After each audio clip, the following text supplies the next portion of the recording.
turn on, tune in, drop out. For fuck's sake, Ed, you're a fucking idiot. Basically something along those lines. So quite an anxious re-entry into sober life. And then a couple of days after that, I was back at high school, Monday morning, waiting for class to call. And that's when I started really paying attention and noticing that things hadn't quite returned to normal yet. And that's when the HPPD journey began. In the wake of that pretty uncomfortable trip, which I wasn't integrating any of these trips anyway, but it was a fairly anxious one. That whole episode, yeah. Let's continue the story because I think the listeners will be interested. Then as you're sort of trying to land back to a somewhat normal reality, you start to notice that your perception of reality has shifted or is shifting or hasn't returned to normal. Yeah. What's coming up for you, and how do you navigate that immediately? Let's say when you're 17, and how did you sort of navigate it over the coming months and years? Yeah. So first thing I ever remember noticing was almost like this kind of star-like flickering on the carpet. I was like, oh, that's weird. What's going on there? And I kind of just dismissed it, like, oh, that's just one of those things. And then I just started noticing it the next day. So what is that? And then I started noticing things like in my classroom, when we were doing, like, do you have registration in the States? Like the class register, yeah. So and then just sat in the classroom and then just noticing kind of the walls were kind of moving. Noticing that when I looked over at people on my table, they had like this kind of white, brilliant aura around them. Or if I looked at them and then looked away, I'd see like quite an accurate after image of them on another wall. And I was like, what the fuck is going on? Remember being in biology class and noticing and like kind of turning to my friend and going, hey, you know how I been like tripping on acid? He was like, yeah. I said, well, that wall is actually like melting. And he's like, what do you mean? I say, well, yeah, the wall with the blinds on it, it's like dripping, like it's actually moving. And he just found it funny and didn't really know how to respond. And then these changes, they just it was a source of both just distress and distraction, really, because you'd be in like assembly. Well, I went to a Catholic school, so we had chapel every 2 weeks, and I remember just kind of sat in this big chapel and just basically almost just tripping out to the walls and the backs of people's blazers, just like dissociating, which wasn't necessarily unpleasant. But then I started getting other effects, like I'd be wandering around and then I'd just suddenly be struck by tinnitus and this like mental fog.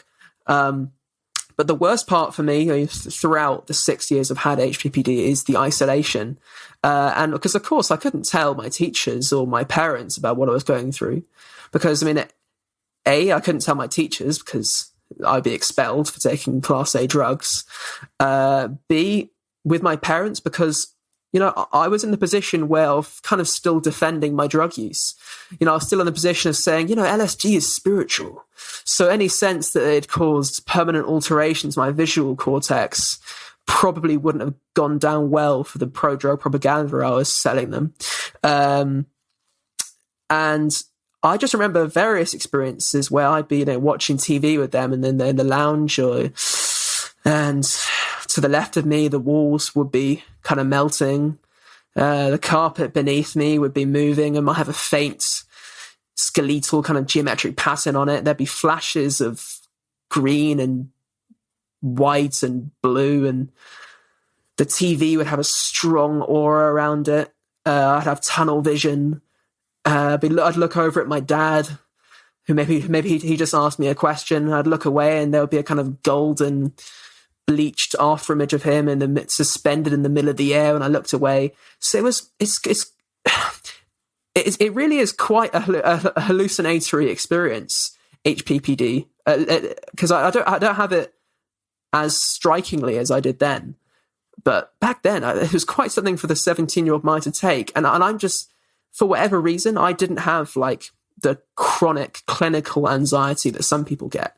Because, I mean, estimates were obviously very rough, but Henry Abraham, who was the first person to document these kind of perceptual changes after psychedelics in a serious way, and he's behind the HPPD diagnosis, he found that I think it was 50% of people who report these changes live with essentially generalized anxiety and panic attacks, 50% depression, 1/3 alcoholism, because alcohol, I mean, it's both an anxiolytic anyway, it reduces your anxiety, but also it seems both to reduce the intensity of the visual change and the anxiety might be feeding the visual changes as well. So it's like a complex loop.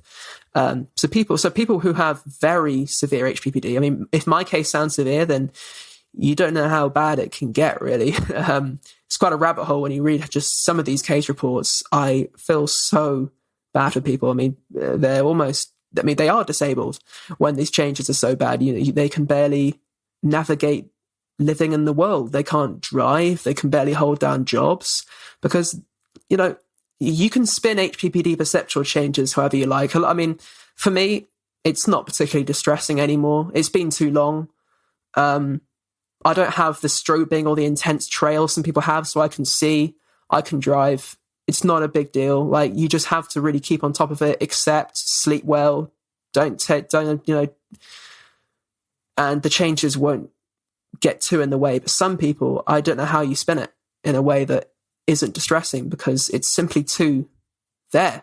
It's too apparent. And especially if you had bad trips, these perceptual changes can be just a constant reminder of what you went through. And I think it can be a real living hell. It can be, absolutely. So I'm glad we're having this conversation and bringing this awareness. And I think just to reiterate, this isn't necessarily common. It's not like there's a high percentage of people who are taking psychedelics and experiencing HPPD, but it does happen. And there are certainly things that for our listeners at home, the way that we handle set and setting, even, through your story, Ed, how accepted that experience is within your family or community or wherever you're else also makes a difference and an impact, right? The amount that you're taking makes a difference and an impact, and whether it's with other drugs as well. So there's a lot of, it's a multivariable element, and it's a risk for people to be aware of. Thanks so much for watching. If you want to stay up to date on the third wave of psychedelics, subscribe to this channel and visit thethirdwave.co, where you'll find plenty of free resources on intentional and responsible psychedelic use.